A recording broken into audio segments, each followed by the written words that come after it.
Hello, I'm Jim Manning. I've been a Kennedy researcher for over 50 years. I'm the author of Patriotism Unhinged, available worldwide through online retailers. We're going to discuss all of the people who were involved in putting together the assassination. At the top is James Jesus Angleton.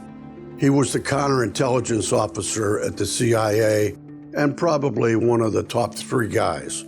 James Jesus Angleton was a paranoid man who saw spies everywhere. However, he was very good at determining who that they should be very careful of taking into the CIA. Without him, there would never have been an assassination. He got familiarized with the plan that the Kennedys were using of giving information to Georgy Bolshakov, and then that was being sent back to Moscow.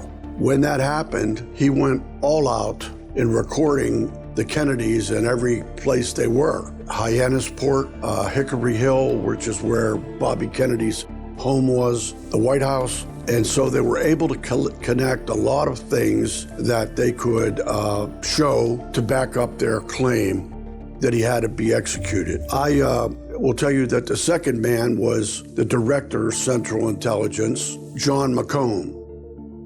John McComb had been assigned as the director after Jack Kennedy fired Allen Dulles for his lying and cheating him about the Bay of Pigs. He also fired Bissell and General Cabell. McCombs came in, and he had no background in intelligence. He was a businessman from California, and so he relied heavily on his underlings to tell him what to do, and also Allen Dulles, apparently. Once again, we see the fingerprints of Allen Dulles on everything. The third person was the head of the Dirty Tricks Department, as they called it, Robert Turnbull Crowley, also known within the agency as the Crow. Those three met in McComb's office and decided what they were going to do. At the end of the meeting, it had been determined that Kennedy would have to be assassinated.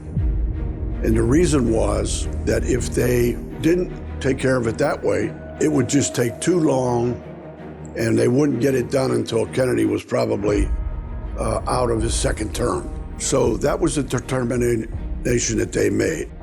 So they're your first three. Then we move on to William King Harvey. Now, William King Harvey was a very top guy. He was known as the James Bond of the CIA. He had been with the FBI before, and he was rather dramatic.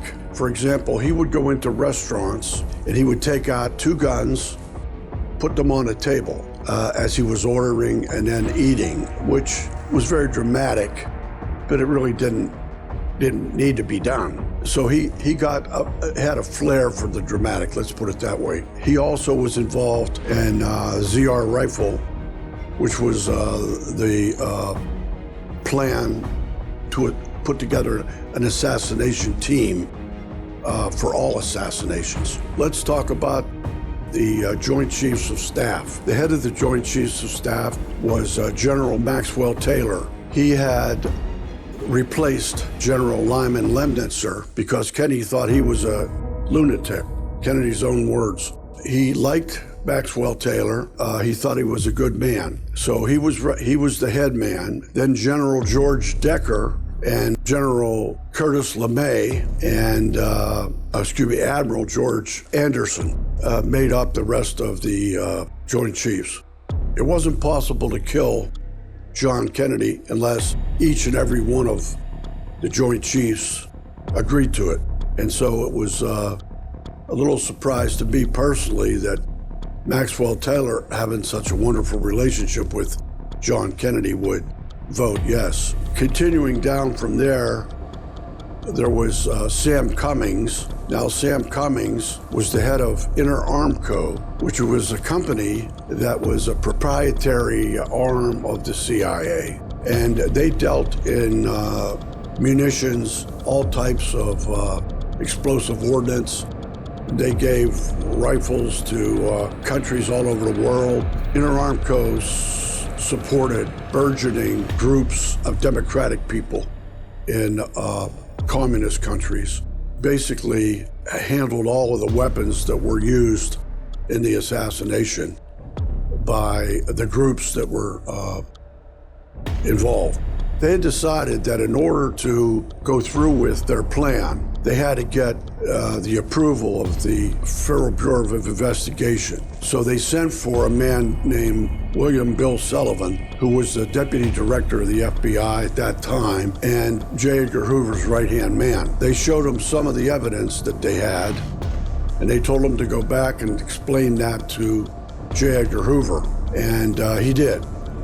J. Edgar Hoover then asked for a meeting with CIA Director McCone, and at that meeting, he saw enough evidence to concur that he was on board with the assassination.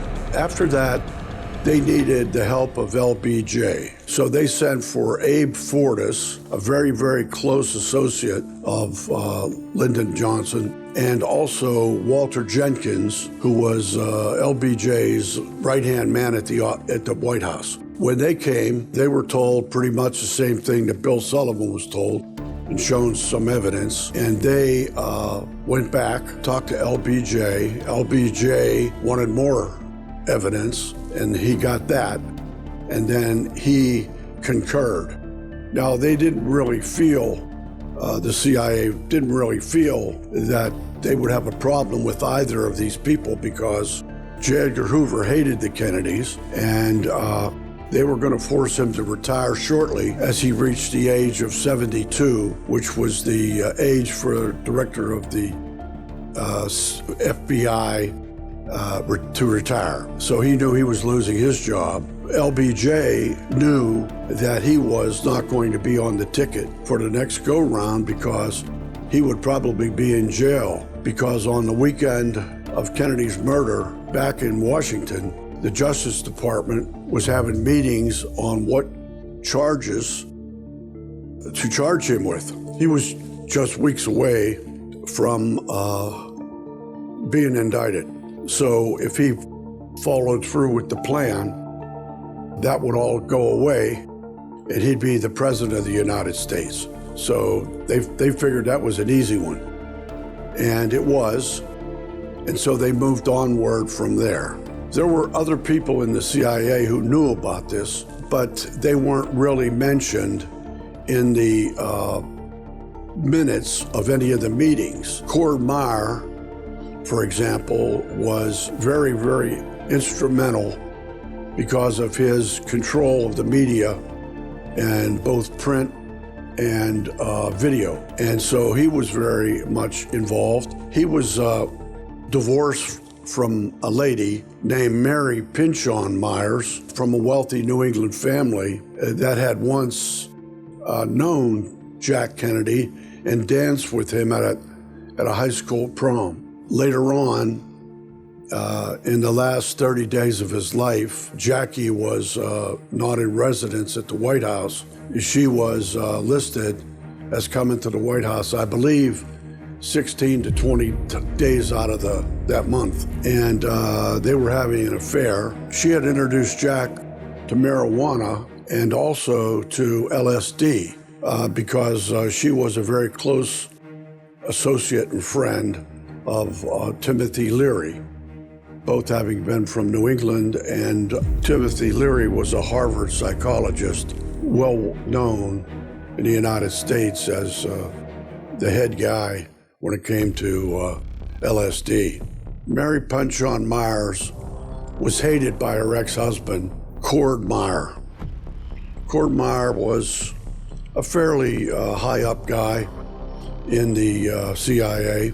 After the Warren Report came out, Mary was very upset about it because she knew that it was just a fairy tale, and she knew a lot of things that she could bring up that she had acquired either from Cord before they broke up, or her association with the wives unofficial club of the CIA and the Georgetown group, who met frequently to talk. And one of those wives told Cord Meyer that she was talking quite a bit about what was going on over there at the CIA, and that he might want to talk to her about that. Instead, they decided to kill her. Shortly after that, she took a walk daily. They call it the canal. I believe it's the Erie Canal originally, who moves down through Georgetown. She was murdered by a CIA agent. She was shot on her daily trek down through the canal through Georgetown.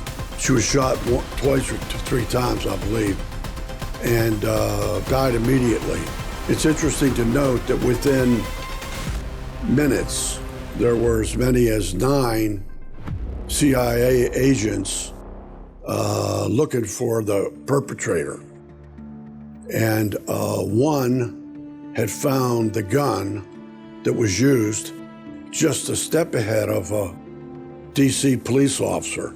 The odds on that many CIA agents being that close is infinitesimal. After that, it was upsetting to me personally that I read that Cord Meyer had taken some white paint and painted up under the Key Bridge where you could see it, "Good luck, Mary." That seemed like a horrible thing to do, but I guess he was very proud of the fact that he had stopped her. Cord Meyer knew about the assassination, and probably other people in the CIA knew too, if they had a need to know. If they had a need to know, just like the Secret Service. The Secret Service had to know what was going on at the top. A lot of the agents didn't know.